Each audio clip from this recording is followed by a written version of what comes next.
여러분 안녕하십니까. 펜앤드마이크 주대현입니다. 당신이 몰랐던 진짜 대한민국 건국 이야기 그 두 번째 시간입니다. 지난 시간에는 대한민국이 어떻게 보면은 그 대한제국이 패망하고 그리고 일본과의 어떤 계속해서 독립운동을 벌이면서 그 과정에서 임시정부가 세워지고 또 만주에서 투쟁도 있고 하지만 그 안에 과연 진짜 대한민국을 세우려는 것인지 아니면은 대한민국과 다른 이념인 이 공산주의 이념의 국가를 세우는 것인지 그 투쟁이 계속 이어지는 그 과정을 여러분께 설명을 드렸었는데요. 이제부터는 본격적으로 자유민주주의 대한민국이 건국되는 그 과정을 여러분과 함께 공부해 보도록 하겠습니다. 펜앤드마이크의 근현대사 전문가 김용삼 대기자님과 함께합니다. 어서 오십시오. 네, 안녕하십니까. 예. 예. 자, 이제 본격적으로 자유 대한민국이 건국이 돼야죠. 네, 예. 그렇습니다. 네. 예. 대한민국의 건국과 관련해서 국제사회가 예. 처음으로 그 의미심장한 약속을 한 그 일이 있었습니다. 언제였던지 글쎄요, 대한민국 건국. 예. 뭐 유엔의 승인? 언제로 잡아야 될까요? 1943년 예. 11월에 카이로에서 아하. 연합국 순회들이 모였습니다. 예. 그 순회들이 카이로 선언이라는 것을 발표를 해요. 그 카이로 선언에서 그 당시에 그 이 강대국의 식민지 치하에 놓여 있던 나라가 뭐 수십 개 나라였는데 예. 유독 다른 나라를 다 빼고 한국만 콕 집어서 한국을 독립시켜 주겠다라고 이 열강 대표들이 국제적인 그 공약을 했습니다. 아니 그게 어떻게 가능하죠? 그 당시에 식민지는 굉장히 많았는데. 예, 그러니까 이게 이제 그렇죠. 의문이죠. 야, 우리 화면을 보면서 한번 이야기하도록 하죠. 이게 이제 카이로 선언인데, 예. 카이로 선언은 뭐냐? 위에 3대 연합국은 그 영국, 예. 미국, 그 다음에 중국, 예. 2차 대전의 그 연합국 순회들이죠. 3대 음. 연합국은 한국 인민의 노예 상태에 유의하여 적당한 과정을 거쳐서 한국이 자유롭고 독립적인 나라가 될 것임을 결의하였다. 어허. 자, 그러면은 이게 어떻게 된 일일까요? 그러니까요. 아직 나라도 아예 없는 예. 그런 곳인데 뭐 나라가 있다가 예. 나라를 잃어서 그런 것도 아니고 예. 대한제국하고 완전히 예. 다른 나라가 지금 생기는 거지 않습니까? 그러니까 더군다나 국제사회가 1910년 이래 예. 한국이라는 나라에 대해서 입도 뻥끗하지 않았던 그 연합국 열강들이 느닷없이 43년에 왜 이럴까? 그러니까요. 그러니까 뭐야, 뜬금이 지금까지의 없네. 그 학자들 뭐 신용화 예. 교수 이런 사람들은 뭐라고 그 논문을 썼냐면 예. 자기네들이 그 장개석 총통을 만나서 카이로 선언에 뭐 그 참석하신다고 하니 한국 문제에 대해서 꼭 그 한국을 독립시켜 달라는 그런 약속을 얻어내 주십시오라고 부탁을 했고 장개석이 그 약속 그 의견을 받아서 실제로 그렇게 실행에 옮겨서 이 만들어진 것이다 이렇게 얘기를 했어요. 알고 보니까 그게 아니었습니다. 뭐였어요? 이승만 대통령의 역할이었습니다. 오. 예. 이승만 대통령 어떤 일을 하신 거예요? 최근 그 연구 결과에 예, 의하면 자, 화면 한번 보시도록 하죠. 제가 이승만 대통령이 1942년에 예. 1941년 12월에 그 진주만 공습을 해서 이제 미국과 일본의 전쟁이 시작이 되니까 예. 1942년에 한미협회라는 걸 만들어서요. 미국의 아주 그 주류 사회를 움직일 수 있는 아주 명망 높은 분들을 규합을 합니다. 예. 그 중에 저 해리스 목사라는 분이 중요한 분인데요. 해리스 목사는 미국 상원의 원목입니다.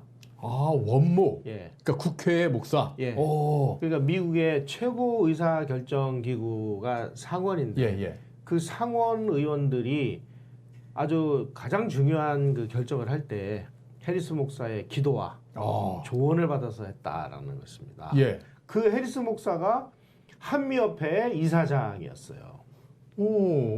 예. 그래가지고 이분이 아주 엄청난 영향력을 행사하는 분인데 예. 그때 그 트루먼 대통령이 부통령으로 있다가 루스벨트 대통령이 서거하면서 예. 대통령이 됐잖아요. 예. 이분이 부통령 시절에 미국의 헌법에 의하면은 부통령은 상원 의원을 겸직하게 돼 있어요. 그래서 해리스 목사하고 아주 예. 파트너가 돼가지고 굉장히 긴밀한 관계였다고 그래요. 예. 이런 그 해리스 목사 같은 분들이 루스벨트 대통령에게 한국의 독립을 그 약속해 주십시오라는 운동을 벌이기 시작을 했습니다. 아니 좋습니다. 뭐 해리스 목사라는 분이 예. 어떻게 보면 트루먼 대통령에게 예. 얘기를 해서 한국의 독립을 예. 해달라. 거기까지 이해가 되는데 예. 그렇다면 이승만 대통령이 갑자기 그 당시에 아무도 없는 사람이잖아요. 예.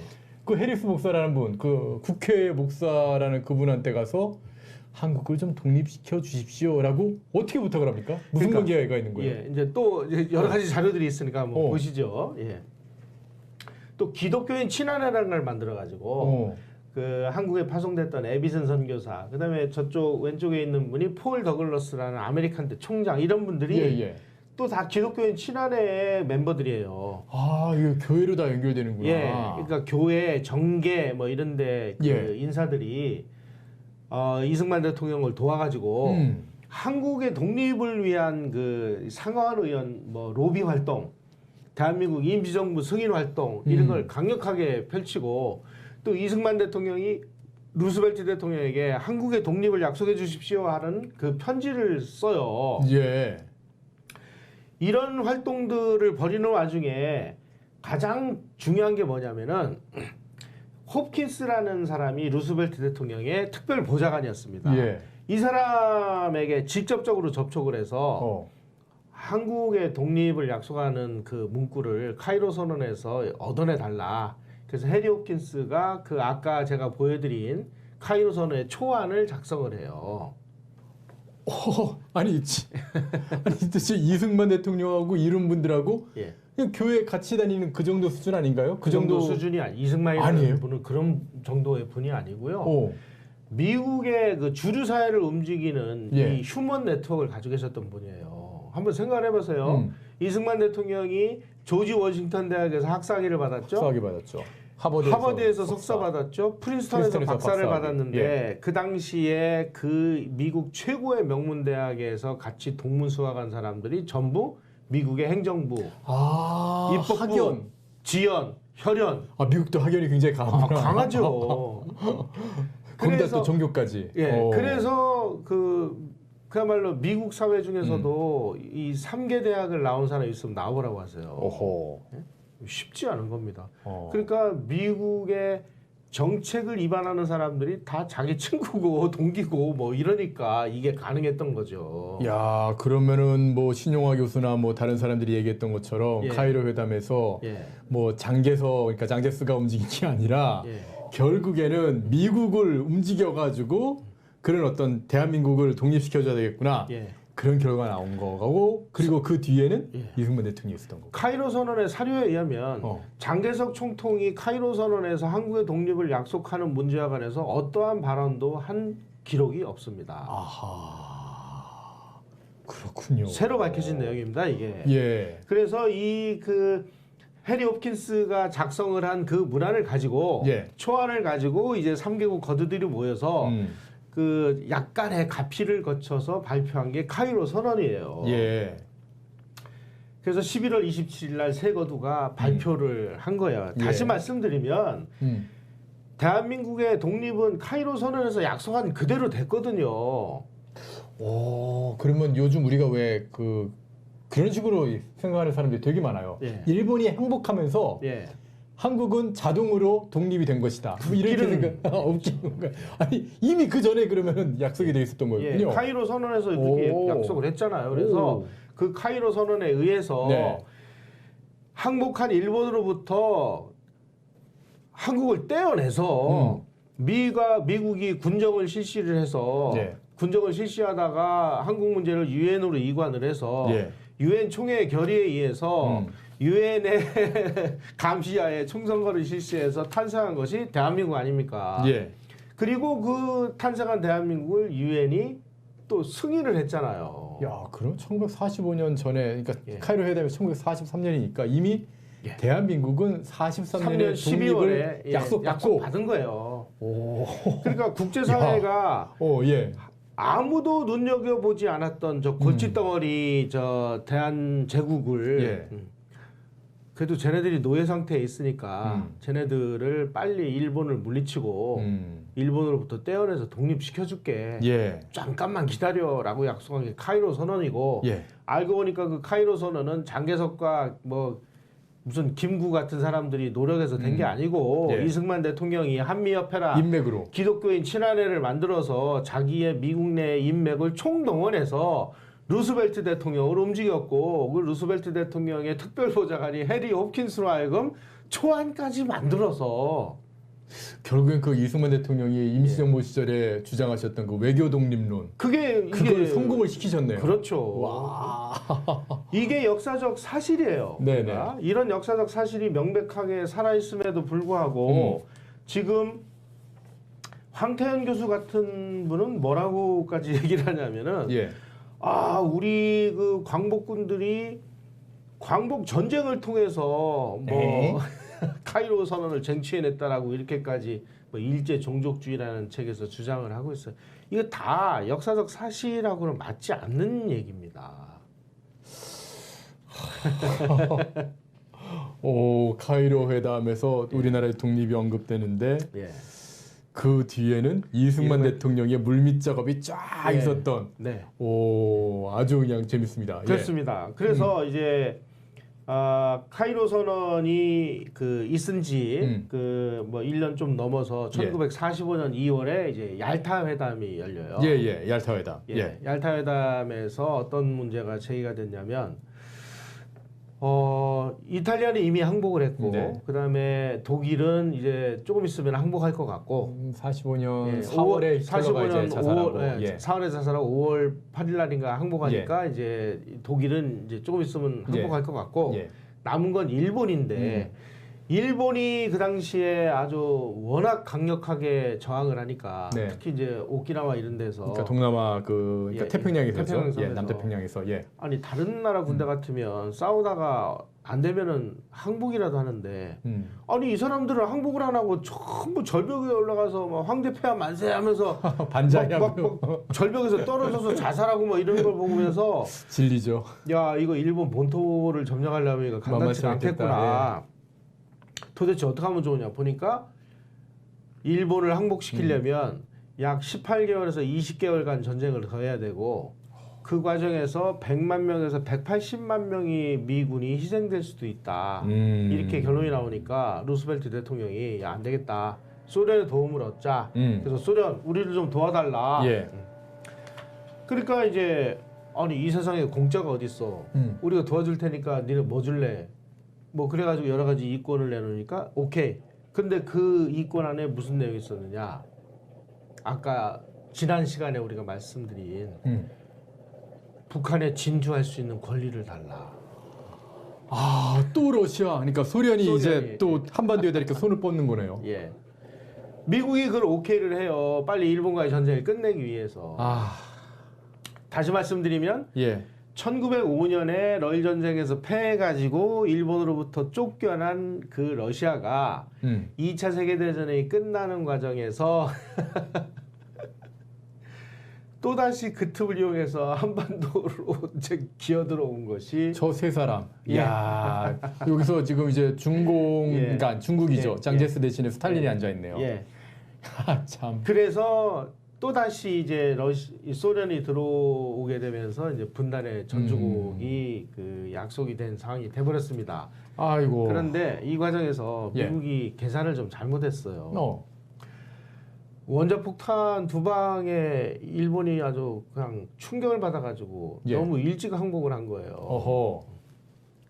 1945년 8월 15일 날 항복을 해버렸죠. 예. 8월 6일 날 히로시마에다 원폭이 떨어졌고 그렇죠. 8월 8일 오전 11시 40분인가에 나가사키에 8월 9일 8일 예. 9일. 예. 그런데 나가사키에 원폭이 떨어지기 11시간 전에 소련이 일본에게 그 선전포고를 하고 만주하고 한반도로 쳐들어오죠. 그래서 8월 12일 날 소련군 해병대가 웅기에 상륙을 하고 8월 13일 날 청진에 상륙을 하고 맞습니다. 8월 15일 날 원산에서 전투를 했어요. 그러니까 그 당시에 이제 미군 입장에서 보면 큰일 난 거죠. 소련군이 막 밀고 들어오니까요. 소련군이 밀고 들어오니까 저게 만약에 한반도를 소련군이 단독으로 점령하면 이거 골치 아프다. 소련군이 한반도 전체를 점령하지 않도록 무슨 특단의 대책을 마련하라. 그래가지고 본스틸 대령인가 이런 분들이 회의실에 앉아가지고 지도도 없어가지고 내셔널 지오그래픽 펴놓고 그리고 아, 러시아하고 일본이 혹시 무슨 협상이 없었나 한반도를 놓고 보니까 예. 1896년에 예. 일본과 그 러시아가 39도선 내지 38도선으로 분할을 하자라는 협상을 한 적이 있어요. 물론 예. 그 협상이 이제 그 이루어지지 않았죠. 예. 1900년에는 러시아가 똑같은 제안을 했습니다. 또 일본이 수용하지 않았어요. 예. 야, 이 안 괜찮을 것 같다. 그래서 39도선으로 하자. 근데 이 39도선 이거 혹시 스탈린이 거부하면 어떡하지? 그래서 1도 양보하자. 그래서 38도선으로 어허. 이 선까지만 너희들 와. 예. 그렇게 얘기를 하니까 스탈린이 오케이 그랬어요. 자, 한번 그 우리가 PPT를 한번 보시죠. 예. 이게 이제 그 원자폭탄 터진 거고요. 예. 요게 이제 38선을 제안을 한 겁니다. 저 그림 정말 진짜 잘 뽑으셨네요. 예.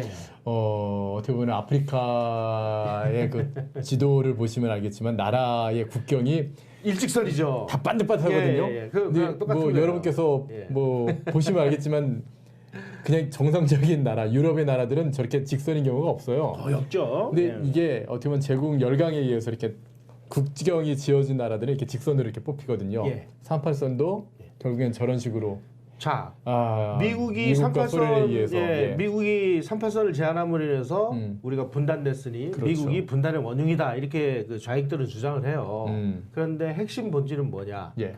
만약에 38선을 미국이 제안을 안 했다면 그러면은 소련은 전부 부산까지 그냥 무인지경으로 내달려가지고 한반도 전체를 다 자기네들이 점령했겠죠.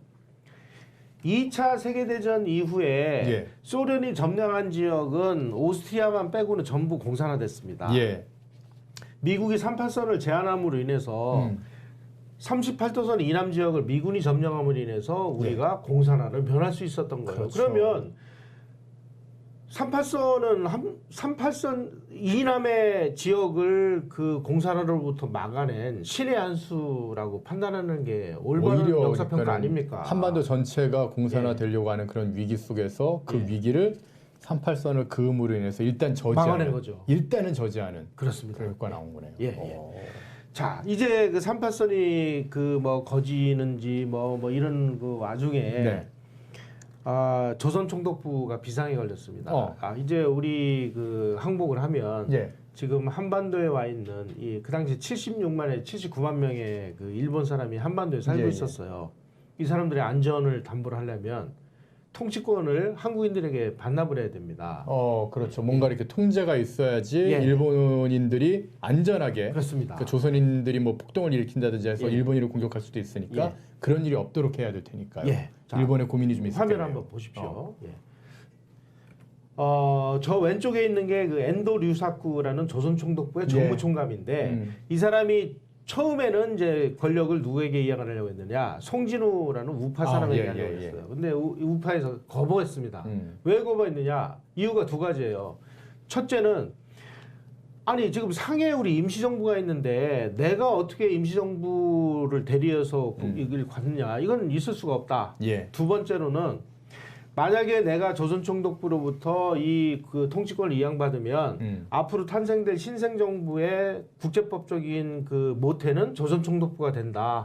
이거는 용인할 수 없다. 그래서 거부를 해요. 예. 그랬더니 이제 이번에 엔도 총감이 좌익 여운형을 그 찾아가서 어허. 똑같은 얘기를 하니까 여운형은 쌍수를 들어서 받았습니다.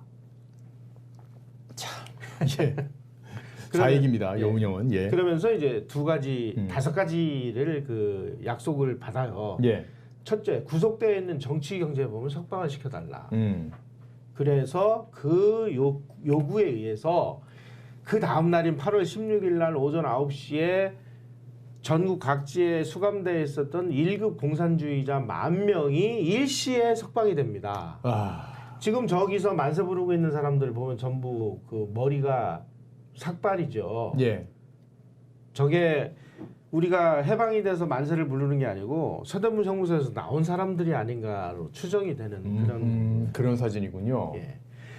이 1만 명이나 되는 이 공산주의자들이 일시에 석방이 돼가지고 좌익 진영에 가담함으로 인해서 남한 지역에 이제 이 좌익 소동이 계속 일어나기 시작을 합니다. 일단은 서대문 형무소니까 예. 저 남쪽에 지금 확 풀려버린 거네요. 예. 예. 그리고 이 사람들이 또 그 총독부로부터 식량 배급권, 예. 치안권 그리고 언론을 그 장악할 수 있는 권한을 받아냈습니다. 예. 그래가지고 뭐 매일신문이라든지 경성방송국이라는 걸 통해 가지고 건국준비위원회가 이 좌익들이 그 많이 참여한 이걸 대대적으로 이제 홍보를 하면서 좌익 진영이 이제 대대적으로 강화되기 시작을 했어요. 예. 이런 상황에서 과연 우리는 어떤 대응을 했느냐? 그러니까 이제 좌익이 이제 대한민국에서 대약질을 한 거죠. 예. 요 사진 한번 보십시오. 네.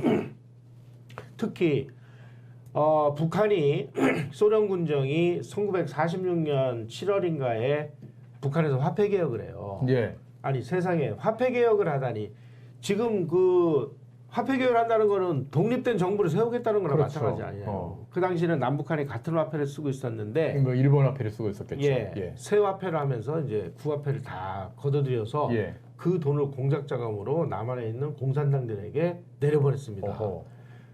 공산당들이 그 돈으로 신문사를 사고 뭐 출판사, 영화사를 사가지고 대대적으로 좌익 선전을 한 거예요. 예. 그래서 지금 남한에 오른쪽에 묶여 있는 분들은 누군가요? 좌익 사범들 체포된 것들입니다.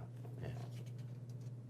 그런데 이 와중에 좌익들이 한반도의 분단의 원흉이 뭐 미국이니 뭐 이승만이 이렇게 얘기하는데 예. 웃기는 얘기입니다. 1945년 9월 20일 날 예. 스탈린이 소련군 극동부 사령부에다가 북한에다가 빨리 단독 공산 정권을 세워라라는 비밀 지령을 내렸어요. 이 비밀 지령에 의해서 북한의 1946년 2월 8일 날 북조선 임시인민위원회라는 그 공산 단독 정부가 수립이 되는데 1946년에요. 6년 2월 8일 날 이 친구들이 임시인민위원회를 만들어 놓고 뭐라고 선언했냐면은 예. 임시인민위원회는 우리의 정부다라고 선언을 해요. 지금 저기 있는 저 동그라미 쳐진 부분이 증거물입니다. 이게 지금 어딘가요, 건물이? 이게 평양입니다. 평양이군요. 예. 다시 말씀드리면 예. 1946년 2월 8일 날 네. 스탈린의 지령에 의해서 북한에서는 공산 단독 정부가 출범을 한 것입니다. 이날. 46년에 이미. 예. 우리가 48년에 수입됐으니까 예. 2년이나 빨리 이미 그렇죠. 북한에서 먼저 예. 단독 정부를 세운 예. 거네요. 그것도 이제 들통날까봐 임시라는 것도 집어넣어가지고 뭐 이제 속임수를 쓴 거죠. 이렇게 돼가지고 2월 10일 날 뭐 정부 조직이 만들어지고 공산주의 공안기관이 설치되고 3월 5일 날 토지개혁을 실시하고 7월 1일 날 중앙은행을 설립하고 새 화폐를 발행하고 예. 8월 10일 날 주요 산업 국유화를 하는 등 이건 뭐 이미 공산혁명이네요. 혁명이 예. 끝나버린 예. 거예요. 예. 뿐만이 아닙니다. 북한이라는 그 정식 국호 이름이 조선민주주의 인민공화국인데 예. 그 나라 이름도 소련 군정이 정해졌어요. 아하. 그다음에 북한 헌법도 소련의 법률 전문가들이 만들어졌어요. 그리고 그 초안을 소련 전문가들이 만든 다음에 스탈린을 비롯해서 자기네들이 야, 그거 가져와서 이제 그 평가회를 해서 야, 1장, 2장이 너무 약해. 더 세게 써. 이래가지고 만들어준 걸 전부 그 한국어로 번역을 해서 준 게 북한 헌법이 된 거예요. 아하. 그리고 북한의 그 초대 내각의 장관, 차관 예. 모두 다 소련이 정해졌습니다. 그리고 우리의 그 국회라고 할 수 있는 최고인민회의 대의원이 있는데 북한은 우리하고 선거 방법이 다릅니다. 우리는 같은 지역에 여러 명이 출마를 해서 예. 표를 가장 많이 얻은 사람이 당선이 되잖아요. 예. 북한은 후보가 한 명이에요. 한 명을 누가 정하느냐? 예. 소련 공산당이 정해졌습니다. 지금 저쪽에 그 왼쪽 위에 제목이 예. 공산 위성국가라는 예. 표현을 쓰셨는데 예. 진짜 위성국가가 됐군요. 그렇죠. 괴뢰 국가죠. 예. 이래가지고 그 이 사람을 찬성하느냐 반대하느냐를 찬반 투표. 모든 사람이 보는 앞에서 넣게 돼 있어요. 그러면 어떻게 반대를 해요? 비밀 그러니까 투표도 아니고. 예, 그냥 후보가 되면 자동으로 예. 당선되는 거예요. 그러니까 국회의원까지 소련 공산당이 다 정해준 거예요. 예. 자, 그리고요. 예. 소련이 점령한 지역이 공산화되는 방법이 전 세계 어디나 다 동일합니다. 우선 첫째로 토지 개혁을 실시를 해서 네. 지주 자본가들을 무력화시킵니다. 두 번째로 공산당을 비롯해서 여러 정당을 하나로 좌우합작을 통해서 연립정권을 수립을 해요. 예. 그러고 난 다음에 그 연립정권 하에서 우파들을 하나씩 제거합니다. 부패로 제거해, 그 다음에 뭐 부정으로 제거해, 여자 문제로 제거해, 뭘로 제거해, 털다 먼지가 안 나오면은 암살을 해버리고, 교통사고를 가장해서 죽여버리고 그래가지고 다 제거하면은 공산당들만 남잖아요. 예. 그러면 그때 가서 슬그머니 이름을 공산당 이렇게 문패를 갑니다. 예.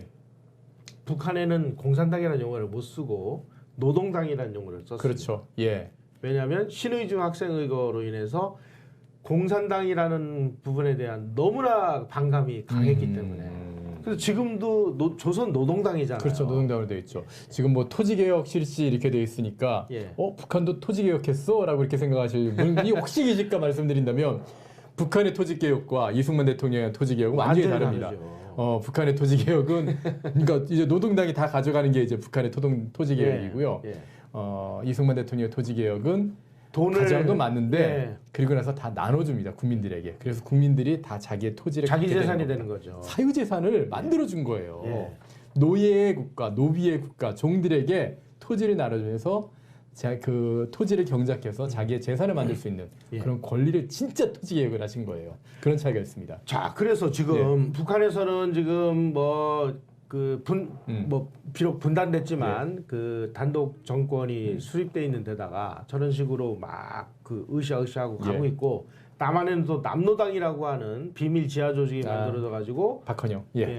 북한과 남한의 남노당이 뭔가 힘을 합쳐 가지고 으쌰으쌰하면은 이게 남한도 공산화될 것이 분명하다. 그러니 이승만 그 당시에는 박사였죠. 이승만 박사가 46년 6월 3일 날 정읍에서 그 유명한 정읍 발언을 합니다. 이 정읍 발언의 핵심은 뭐냐? 지금 북한에도 그 공산 단독 정부가 출범했고 남한에는 지금 남노당이 있는데 이것들이 좌우합작을 하면은 공산화가 될 것이 분명하니 우리도 빨리 임시정부를 만들자. 이게 또 분단의 원흉이라고 또 물고 뜯어요. 아니 이미 분단은 1945년 9월 20일 날 스탈린이 비밀지령을 내려서 북한의 단독 정부가 출범을 했는데 그 후에 무려 뭐 한참 후에 정읍 발언이 나왔는데 그거를 이승만 대통령에게 분단 책임을 다 뒤집어 씌우고 앉아 있어요. 분명히 여기도 연도가 지금 정확히 나와 있지만 넉 달 전에 이미 북한에서 그 북한 단독 정부가 수립이 됐죠. 되니까 그러니까 이제 이승만 대통령이 야 저렇게 되면 안 된다. 그래서 남쪽에도 정부를 이제 수립할 준비를 하시는 거죠. 그러니까 그 당시 미국은 뭐 똥인지 된장인지도 모르면서 좌우합작을 해야 되겠다. 저 이승만 저 노인 저거 너무 막 고집만 세고 자꾸만 이상한 얘기를 하는데 그래서 이승만, 김구를 가택연금을 시키고 김구와 김규식 같은 그 중도파를 내세워서 좌우합작을 해야 되겠다. 그 좌우합작이 이게 말이 되냔 말이에요, 이게. 아니, 뭐 서로 생각이 다른 사람들이 뭘 하겠다는 거예요. 그러니까 뭐 혼란만 계속 그냥 막 그 불거지고 그러니까 이게 신탁 통치 과정에서 일어난 일인 거죠? 아닙니다. 신탁 통치 그 이후의 일입니다. 이후의 일인가요? 정읍 발언을 하니까 아니 저 이승만 박사는 말이야 미 군정의 정책에 이렇게 사사건건이 반대를 하느냐. 가택연금을 시키고 김규식 여운형을 통해서 좌우합작 정부를 어떻게든지 해보려고 했는데 이승만 박사가 가만히 보니까 아유 미군정 믿고 있다가는 이거 공산화 되겠구나.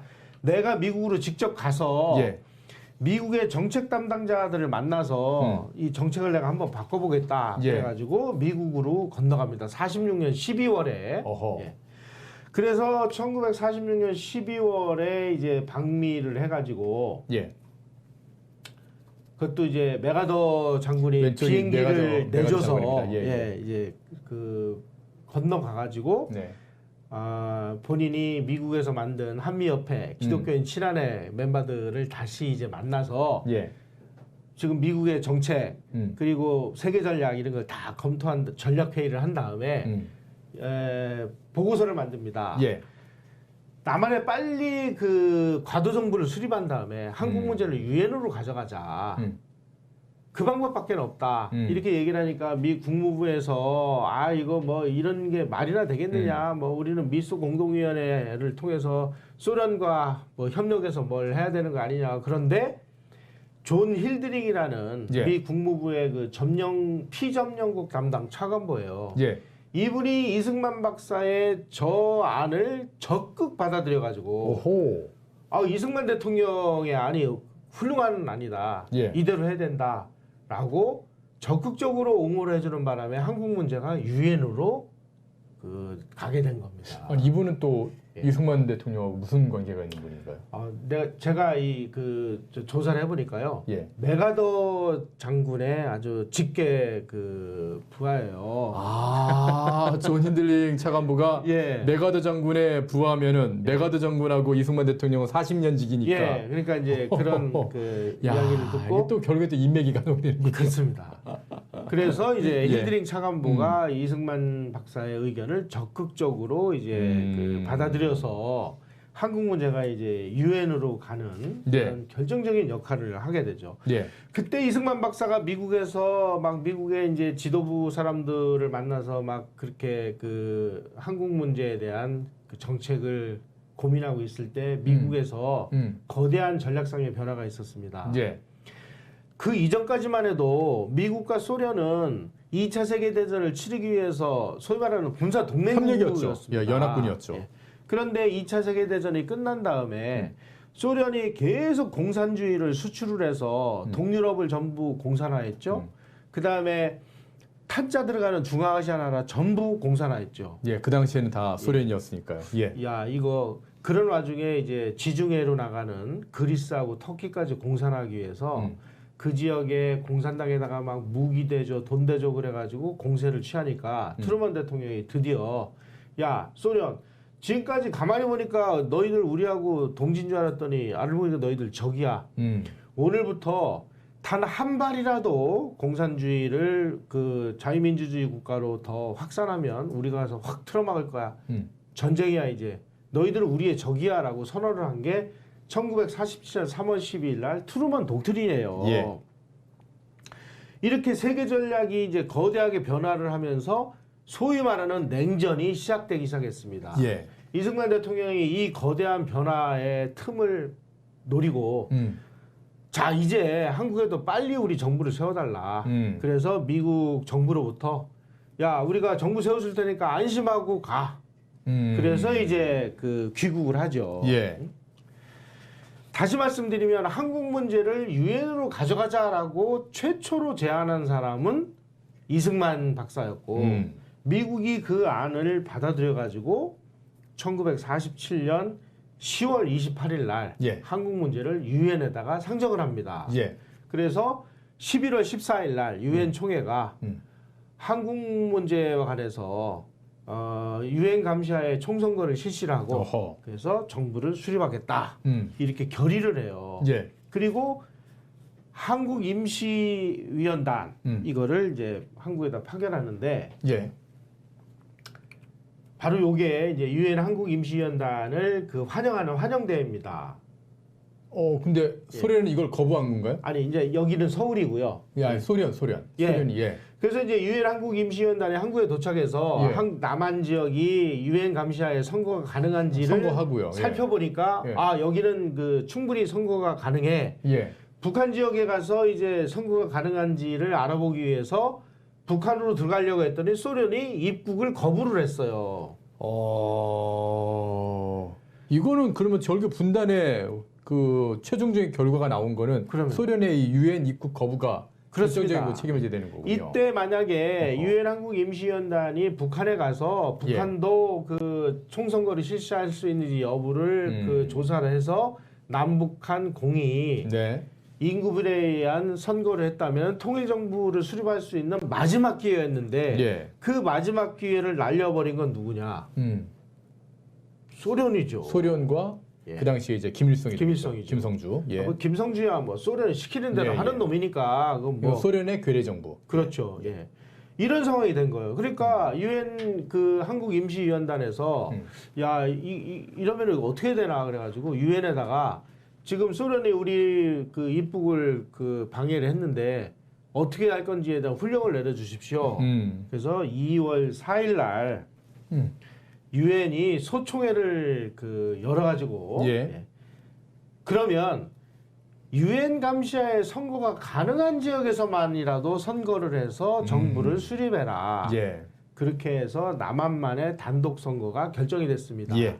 남한만의 단독 선거를 결정한 사람은 이승만이 아니고요. 그렇군요. 유엔 총회, 유엔 유엔. 총회. 야, 이게 참 그동안 뭐 이승만 대통령의 정읍 발언이 뭐 남북 분단의 다 원흉이라더니 뭐 네. 그런 얘기들 지금 좌파 진영 쪽에서 계속 나왔었는데 다 사기입니다. 지금 설명하신 내용을 쭉 들어보면은 결국 소련은 어떻게 하든지 한반도를 지배하고 싶은 그런 욕심을 1920년대 그때부터 좀 계속 러시아 시절부터 가져왔어요. 그렇죠. 예. 그리고 그걸 가지고 이제 1945년에 일본이 항복하면서 한반도를 집어삼키려고 그랬는데 미국이 일단 막으니까 예. 일단 북쪽에다가 자신들의 괴뢰 정부를 세웠고 예. 이걸 어떻게 하든지 다시 한번 통일 정부를 세워보려고 이승만 대통령이 유엔에 찾아가서 예. 이 남과 북의 동시에 그 총선거를 한번 해보려고 그랬는데 예. 이걸 또 북한이 거부해버리는 예. 그래서 결국에 남북이 분단되는 예. 그런 일이 벌어지게 되는 거군요. 그렇죠. 예. 그러면 남북 분단의 책임은 소련과 소련의 괴뢰 정부 역할을 한 김일성에게 있는 거죠. 그렇죠. 예. 예. 자, 여기서 그러면은 그 소련이 왜 유엔 한국 임시연단의 입국을 거부를 했을까? 이거 궁금하지 않으세요? 예, 예. 그 당시에 유엔 총회가 결정을 한 게 뭐냐면 네. 남북한 인구 비례에 의해서 음. 총선거를 실시한다 이렇게 돼 있어요. 북한이 더 많지 않았나요? 아니죠. 남한 인구가 2,200만, 예. 북한 인구가 900만. 왜 원래 북한이 훨씬 더 잘 살고 사람이 많았던 걸로 기억하는데. 그런데 어. 그 뭐 북한에서 대거 월남을 그런 또 일이 벌어졌군요. 예, 그래서 남한이 2,200만, 북한이 900만이니까 예. 총선거를 하면 북한이 이길 수 있는 방법이 없는 거예요. 이야. 참. 그래서 소련이 입국을 거부를 하고 예. 그리고 며칠 후에 예. 북한에다가 그 조선인민군 창건 퍼레이드를 벌입니다. 야, 우리는 지금 무력이 이렇게 지금 만들어져 있어.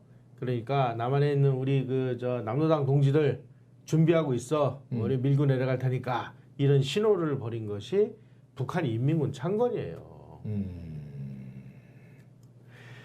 자, 그렇게 해서 이제 1948년 5월 10일 날 재헌의원 선거가 이루어졌고 그 재헌의원 선거를 방해하기 위해서 제주에서 폭동을 일으킨 것이 제주 4.3 폭동이고 근데 지금 4.3 뭐 폭동이라고 얘기하면 다 이제 졸경을 치르는 분기라고 지금 또 역사를 됐죠. 바꿔버리고 있으니 참.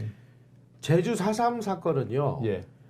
명백하게 그 남로당의 지령을 받아서 그 지령을 받은 제주도 남로당 지부가 자기네들끼리 비밀 회의를 엽니다. 예. 비밀 회의를 열어서 야 우리가 지금 남로당 중앙당에서 제주에서 폭동을 일으키라고 지금 그 지령이 내려왔는데 우리 지금 폭동을 일으켜야 되냐 말아야 되느냐 장시간 회의를 열어요. 장시간 회의 끝에 폭동을 일으킬 건지 말 건지를 지네들끼리 투표를 해요. 그래서 13대 7로 예. 폭동을 일으키기로 지네가 결의를 해요. 예. 그 결의한 내용이 경찰 토벌대한테 그 문서를 그 탈취 획득을 했군요. 예. 예. 그래서 그 문서 내용들이 우리 펜앤드마이크 홈페이지에 제가 그 자료들을 예전에, 다 올려놨습니다. 예. 궁금하신 분들은 그거 보시면 돼요. 예. 무슨 제주 민중항쟁? 웃기는 소리죠. 물론 뭐 거기서 희생되신 분들이 민간인 희생자가 있는 건 맞지만 그분들과 지금 현재 어떻게 보면 그 폭동, 이 반란을 일으킨 세력을 동일시하는 것은 분명히 문제가 있어 보입니다. 그러니까 대한민국을 건국하기 위해서 5월 10일 날 재헌의원 선거를 치러야 되는데 그 재헌의원 선거를 반대하기 위해서 4월 3일 날 이제 그 폭동이 일어났는데 그 폭동 과정에서 어떤 문제가 벌어졌느냐? 그 당시 제주도라는 것은 제주도 인구가 25만 정도로 예. 통계가 나와 있더라고요. 전부 다 그 가족이고 친지고 그렇죠. 일가 예. 친척이고 이러잖아요. 그러니까 이제 산에 올라가서 폭동을 일으킨 사람하고 폭동을 일으키지 않은 일반인하고 구분이 안 돼요. 그리고 폭동을 일으킨 사람들이 뭐 산에 가서 풀뿌리 캐먹고 살아봐야 며칠이나 살겠어요. 예. 그러니까 배고프면 내려가지고 밥이라도 먹으려고 하는 주민들이 숨겨주고 이런 과정에서 뭐 다 알던 사람이고 예. 가족이고 친척이고 그럴 테니까요. 폭도와 예. 폭도가 아닌 사람을 구분할 수 있는 방법도 없고 그리고 지금 대한민국이 건국되는 애 마느냐의 이 절체절명의 상황에서 폭동이 일어나니까 단호하게 이거를 그 진압을 하지 않으면 안 되는 거죠. 예. 거의 뭐 전쟁에 준하는 상황이 벌어졌으니까요. 그래가지고 이 진압 과정에서 선의의 피해자들도 상당수 발생을 한 건 사실입니다. 예. 그런데 그 피해자가 발생을 하는 거를 염두에 둬서 그러면 진압을 하지 말았어야 되나요? 뭐예요? 이거 말이 안 되는 거잖아요. 아니 그러면은 그 전쟁 뭐 그 예. 많은 세계 대전에서 뭐 최근에 있었던 뭐 다 각종 그 분쟁에서 예.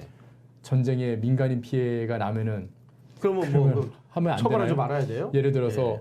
테러범이 있는데 저 테러범이 그 사람들한테 다 폭탄 막 다 묶어가지고 좀 그러고 있으면은 예. 그 테러범을 쐈는데 잘못하면은 거기는 폭탄이 터져서 많은 사람이 죽게 되면은 테러범 쏘면 안 되는 건가요? 그러니까 저 그런 거하고 완전히 같은 그러니까 연장선으로 가야 될 지금 것 같은데. 4.3 폭동이 일어나가지고 그 선의의 피해자가 발생한 건 사실인데 예. 그 선의의 피해자들이 발생을 했으니까 경찰과 군인의 공권력 행사는 이건 부당한 거야. 그러니까 이건 나쁜 짓이야.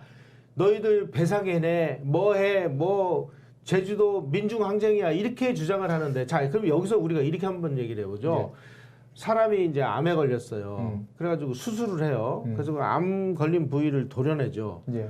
혹시라도 이 암 세포가 건강한 세포 딸려 들어가죠. 다른데 그 퍼져 있을까봐 예. 항암 치료를 하잖아요. 예. 그럼 항암 치료를 하면은 방사선이 건강한 암 세포도 세포만 죽이죠. 죽이는 게 아니라 건강한 세포도 죽이잖아요. 예. 그러면은 그 건강한 세포를 죽이는 것이 부당하니까 그러면 항암 치료, 그럼 방사선 치료 안 그 하면 사람이 죽어요. 사람이 죽잖아요. 예. 마찬가지로 지금 대한민국을 건국하기 위한 이 그 선거를 방해하기 위한 이 폭동을 진압을 안 피해자가 물론 발생을 하겠죠. 예. 그러면 이걸 진압을 안 하면 대한민국 건국이 안 되는 거예요. 그러니까 그런 거를 무릅쓰고 예. 어쩔 수 없이 그 진압을 한 것이 이제 이렇게까지 정말 뭐 대한민국을 거의 부정하는 상황까지 지금 몰고 가고 그리고 그런 그 국군과 경찰 정당한 명령에 의해서 진압을 한 국군과 경찰을 존재하지 말아야 될 악마인 것처럼 이렇게 만들어 놓은 이게 지금 대한민국의 역사 왜곡의 현주소입니다. 그러니까 그 전까지는 그래도 좀 괜찮았었는데 예. 이 좌파 성향 정부가 좀 들어오고 나서 역사 왜곡을 하면서 희생자들을 강조하는 것까지는 좋지만 예. 근데 그들에 대한 어떤 국가적인 어떤 보상, 배상이 아닙니다. 보상 정도쯤은 가능하겠지만 예. 어떻게 보면 대한민국을 지키기 위해서 싸웠던 군경들을 죄인으로 만들어버리는 이런 행위는 말도 안 되는 문제가 좀 있는 거죠. 예.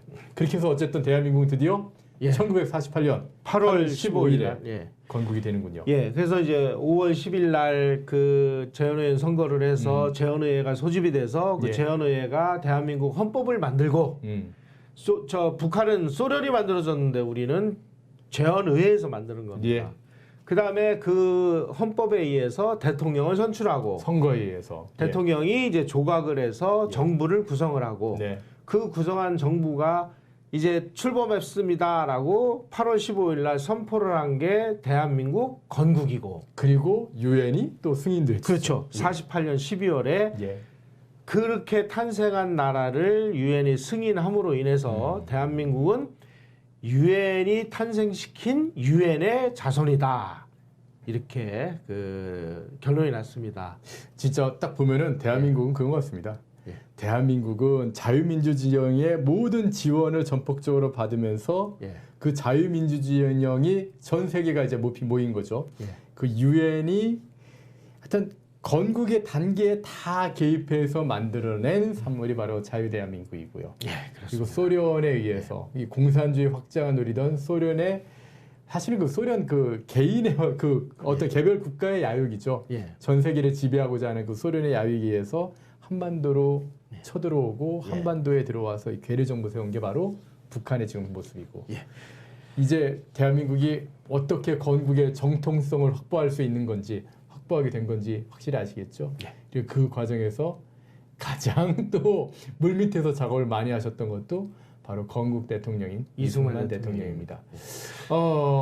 저희가 이제 2부인데 3부도 지금 준비되어 있지 않습니까? 예, 그렇습니다. 예. 3부는 예. 대한민국이 건국된 이후에 예. 대한민국을 그 계속 반대하는 또 움직임이 있었어요. 건국 이후에요? 예. 오. 예. 그래서 그 건국을 왜 반대하는지, 그 반대한 이유는 뭔지, 어허. 그리고 반대한 사람은 누군지 예. 이런 것들을 정리해서 3부에서 소개해드리도록 그렇게 하겠습니다. 예, 지금 8.15가 있는 이번 주간을 저희 팬앤드마이크에서 대한민국 회복 주간으로 이렇게 삼고 있는데요. 왜 회복이란 말을 쓰냐면 대한민국의 역사 자체, 대한민국의 건국 자체를 부정하는 사람들이 너무 많습니다. 대한민국이 존재해서는 안 되는 나라인 것처럼 이렇게 얘기하는 분들이 많아서 우리의 젊은 세대들 또 그리고 이제 막 어떻게 보면은 사회에 막 지금 뭐 이제 나오려고 하는 이 학생들 이런 학생들이 좀 잘못된 역사를 배우는 것 같아서 대한민국이야말로 정말 전 세계에서 인정받는 정통성이 있는 그런 어떤 국가이고 그리고 그 국가가 이제 설립되는 그 모든 과정들을 제대로 여러분들과 공유하고자 이런 시리즈물을 만들고 있으니까요. 주변에 널리 좀 알려주시고 그리고 보시면서 좋아요, 구독도 눌러주시기를 좀 부탁드리겠습니다. 자, 되기 전에 3탄도 또 잘 좀 설명해 주시는 부탁을 좀 드리겠습니다. 네, 고맙습니다. 예, 네. 오늘 강의 잘 들었습니다. 예.